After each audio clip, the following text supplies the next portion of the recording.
नेताजी सुभाष चंद्र बोस को भी दिया था हिटलर ने धोखा, मिलने से भी किया था इनकार, देशभक्ति से लबरेज नेताजी सुभाष चंद्र बोस को जर्मन तानाशाह एडोल्फ हिटलर के इरादों की कोई भनक ही नहीं थी। उसके लिए तत्कालीन अंतर्राष्ट्रीय सामरिक रणनीति में भारत का महत्व नहीं था। इसीलिए हिटलर ने युद्धबंदियों सैनिकों की टोली बना रहे सुभाष से मिलना भी गवारा नहीं किया। नेताजी सुभाष चंद्र बोस का जन्म 23 जनवरी 1897 को हुआ था। देश को भारत माता की जय एवं जय हिंद जैसे नारे देने वाले नेताजी सुभाष चंद्र बोस भी नाजी जर्मन तानाशाह हिटलर के धोखे के शिकार हुए थे। भारत सहित पूरी दुनिया में नेताजी समर्थक 23 जनवरी को उनकी 125वीं जयंती मना रहे हैं। पश्चिम बंगाल में इसी साल विधानसभा चुनाव है। देश की एकता व आज़ादी के लिए कुर्बान हुए नेताजी की याद में मुख्यमंत्री ममता बनर्जी इसे देशनायक दिवस के रूप में तथा सत्ता की दावेदार बीजेपी पराक्रम दिवस कहकर मना रही है। नेताजी को महात्मा गांधी के असहयोग आंदोलन की रणनीति कतई असरदार नहीं लगती थी। उनका मत था कि दूसरे विश्व युद्ध में फंसी बरतानवी हुकूमत को उसके दुश्मनों की मदद से भारत से खदेड़ा जा सकता है। सुभाष चंद्र बोस और मोहनदास करमचंद गांधी की पहली मुलाकात जुलाई 1921 में सुभाष के इंग्लैंड से लौटने के बाद हुई। सुभाष दरअसल गांधी से तो नहीं मगर जवाहरलाल नेहरू से बहुत प्रभावित हुए। जवाहरलाल विचारधारात्मक अंतरराष्ट्रवाद के हामी तथा फाशिज्म विरोधी थे। सुभाष का नजरिया भूराजनैतिक था। अपनी इसी धारणा के तहत सुभाष को आज़ादी के लिए फैशिस्ट हिटलर एवं मुसोलिनी तथा कम्युनिस्ट रूस की मदद लेने से भी गुरेज नहीं था। जवाहरलाल के विचार भी अंतर्राष्ट्रीय घटनाओं से प्रभावित थे मगर उन्हें अहिंसक संघर्ष में पूरा भरोसा था। नेताजी ने पहले जर्मनी में हिटलर की मदद से बरतानवी राजतंत्र को अफगानिस्तान की ओर से घुसकर चुनौती देने की ठानी। उन्हें लगता था कि हिटलर और रूस की मदद से वे भारत से अंग्रेजों को निकाल बाहर करने के बाद यहाँ भी वामपंथी फैशिस्ट सरकार बनाने में सफल रहेंगे। 20वीं सदी के चौथे दशक में यही दो वाद पूरी दुनिया पर हावी होने को उतावले थे। हिटलर के प्रचार मंत्री जोसेफ गोयबल्स के अनुसार शॉर्टवेव रेडियो पर सुभाष की अपील का दुनिया पर गहरा असर पड़ा। अपने पहले अंतर्राष्ट्रीय संबोधन में नेताजी ने कहा, बरतानवी राजतंत्र के दुश्मन आज भारत के स्वाभाविक सहयोगी हैं। हम उन सभी ताकतों से तहेदिल से सहयोग करेंगे जो हमारे साझा बैरी की जड़ उखाड़ने में मदद करेंगे। देशभक्ति, जोश और जवानी से लबरेज नेताजी को दरअसल हिटलर के भूराजनैतिक इरादों की कोई भनक ही नहीं थी। तत्कालीन अंतर्राष्ट्रीय सामरिक रणनीति में भारत का उसके लिए कोई महत्व नहीं था। इसीलिए हिटलर ने सशस्त्र क्रांति का सपना पूरा करने को जर्मनी में मौजूद 15,000 युद्धबंदियों में से सैनिकों की टोली बना रहे सुभाष से मिलना भी गवारा नहीं किया। हिटलर ने भारत की आज़ादी के लिए हथियारबंद संघर्ष को समर्थन की घोषणा के बजाय जून 1941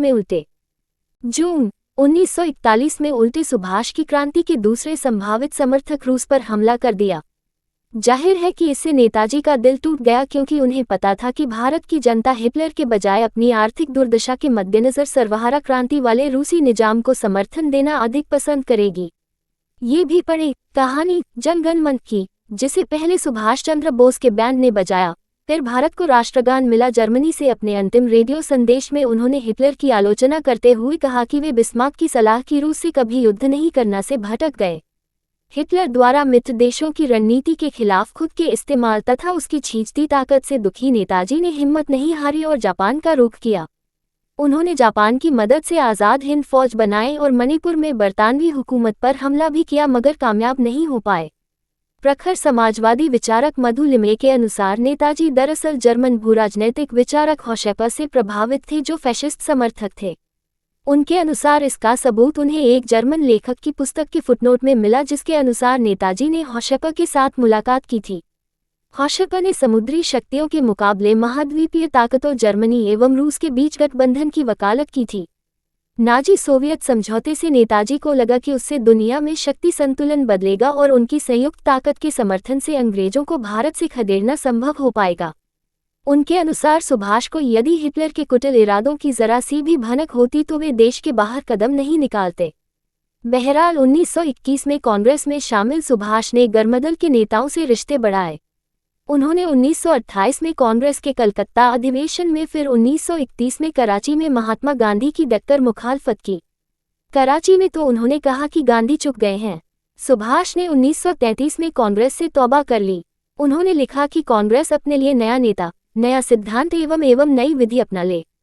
ये दीगर है कि 1937 में जेल से छूटने पर गांधी ने उन्हें फिर से कांग्रेस अध्यक्ष निर्वाचित करने का माहौल बनाया। कांग्रेस अध्यक्ष निर्वाचित होते ही सुभाष ने कांग्रेस शासित 7 प्रांतों में संप्रभु अधिकारों, औद्योगिकरण, भूमि सुधार, श्रम सुधार एवं आबादी नियंत्रण का एजेंडा लागू करने पर जोर दिया।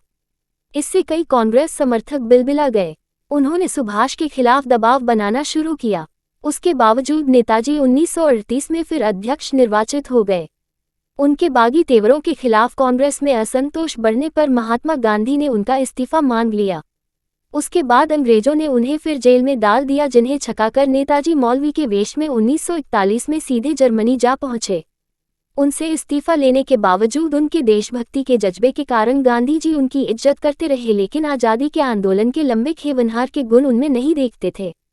सुभाष के अनुसार उनके भीतर देशभक्ति की लौ स्वामी विवेकानंद के विचार पढ़कर जागी, जिसे धार मिली महर्षि अरबिंदो के क्रांतिकारी विचारों से, जो उन दिनों अंग्रेजों की नाक में दम किए हुए थे। उसके बाद कलकत्ता के प्रेसिडेंसी कॉलेज में दाखिला लेने पर उन्होंने जर्मन आदर्शवाद के दर्शन से संबंधित पुस्तक पढ़ी। हेनरी बर्गसन की स्वातंत्र्य चेतना की नई अवधारणा को पढ़ा। नेताजी ने कहा है कि उन्होंने अरबिंदो की वाणी में ही राजनीतिक स्वतंत्रता के संदेश को पहली बार ग्रहण किया। अंग्रेज प्रोफेसर द्वारा अपने सहपाठी पर हाथ उठाने का सामने आकर विरोध करने पर 1916 में सुभाष को कॉलेज से निकाल दिया गया। तब उन्होंने दूसरे कॉलेज में अपनी पढ़ाई पूरी की। उनके मन में किशोरावस्था से ही भारत को अंग्रेजों की गुलामी से आज़ाद कराने का ख्याल घर करने लगा था। वे अपने कमरे की दीवारों पर देशी क्रांतिकारियों की तस्वीरें और उनके विचारों की अखबारी कतरने चिपकाते थे, जिन्हें उनके पिता डर के मारे फाड़ते रहते थे। सुभाष के अनुसार उनका मन बचपन से ही अपनी उम्र के बच्चों से बहुत अलग बातें सोचता था। उन्होंने 15 बरस की उम्र में अपनी मां को लिखे पत्र में यह सवाल किया, क्या हमारे देश की हालत बद से बदतर होती जाएगी? क्या मुसीबत की शिकार भारत माता को उसका कोई भी पुत्र अपना भला भूलकर उसकी सेवा में अपना पूरा जीवन समर्पित नहीं करेगा? उनके भीतर खदबदाते ये प्रश्न विवेकानंद के आह्वान, युवाओं उठो जागो देश की परवाह करो, ने पैदा किया और महर्षि अरबिंदो के क्रांतिकारी विचारों ने प्रबल बना दिया। उनके इसी तेज और लगन को देखकर आज़ादी हासिल करने के उपायों पर उनसे मतभेद के बावजूद महात्मा गांधी ने कहा था, सुभाष की देशभक्ति अतुलनीय है। सुभाष को चूंकि हिटलर एवं मुसोलिनी की मदद से भारत को आज़ाद कराने से भी गुरेज नहीं था, इसलिए वे कभी भी महात्मा गांधी का भरोसा नहीं जीत पाए। आखिर सशस्त्र संघर्ष तो मूलतः हिंसक संघर्ष के विपरीत था। बस 1937-38 का वक़्त ऐसा था जिसमें कांग्रेस की निर्वाचित सरकारें बनने के कारण सुभाष कांग्रेस अध्यक्ष बनने की धुन में लगे रहे। सुभाष को पारंपरिक कांग्रेसी तिलक का अनुयायी मानते थे। तिलक का सिद्धांत था, शठम प्रति शाठ्यम, अर्थात ईंट का जवाब पत्थर से दिया जाए। इसीलिए कांग्रेस के अंग्रेजों भारत छोड़ो प्रस्ताव से नेताजी बेहद उत्साहित थे। उन्हें लगा कि अंततः कांग्रेस आज़ादी पाने के लिए उनकी अवधारणा के करीब आ गई, मगर महात्मा गांधी ने राम मनोहर लोहिया, जयप्रकाश नारायण, अच्युतराव पटवर्धन एवं अरुणा आसफ अली के अतिवाद पर रुष्ट होकर अपना अहिंसक मत स्पष्ट कर दिया। नेताजी के शब्दों में, उन्होंने सिविल सर्विस परीक्षा पास करके अंग्रेजों से अपने जूते साफ करवाने का खूब आनंद लिया, मगर संघर्ष के बिना जीवन अधूरा है। ये बात उन्होंने अपने भाई शरद चंद्र बोस को लिखी, जो आज़ादी के बाद लंबा अरसा विधायी पदों पर रहे। नेताजी स्वयं तो आज़ादी से पहले ही रूस जाते हुए हवाई दुर्घटना के शिकार हो गए थे, मगर उनके परिवार के कुल 6 सदस्य देश में विभिन्न विधायी पदों पर रहे हैं। सुभाष ने शरद को लिखा था कि बिना जोखिम जीवन नीरस है, सो मैं नौकरी छोड़कर वापस आ रहा हूँ। वे 19,921 में भारत लौट आए और कांग्रेस की राजनीति में मुब्तला रहे। नेताजी और जवाहरलाल ने मिलकर ही कांग्रेस को भारत के लिए पूर्ण स्वराज की मांग की राह पर प्रवृत्त किया। उसमें सैन्य मामलों पर नियंत्रण भी शामिल था। इसके बावजूद असहयोग के जरिए आज़ादी पा सकने में वे यकीन नहीं कर पाए। पहले विश्व युद्ध का उदाहरण देते हुए उन्होंने लिखा, युद्ध ने दिखा दिया कि जिस देश के पास सैन्य ताकत नहीं होती, वह अपनी आज़ादी को अक्षुण्ण रखने की उम्मीद नहीं कर सकता। इसके बरक्स महात्मा गांधी का साफ मत था कि भारत को आज़ाद करवाने के लिए किसी भी विदेशी शक्ति का सहयोग लेने पर फिर उसके शिकंजे से छूटने के लिए नए सिरे से जूझना पड़ सकता है।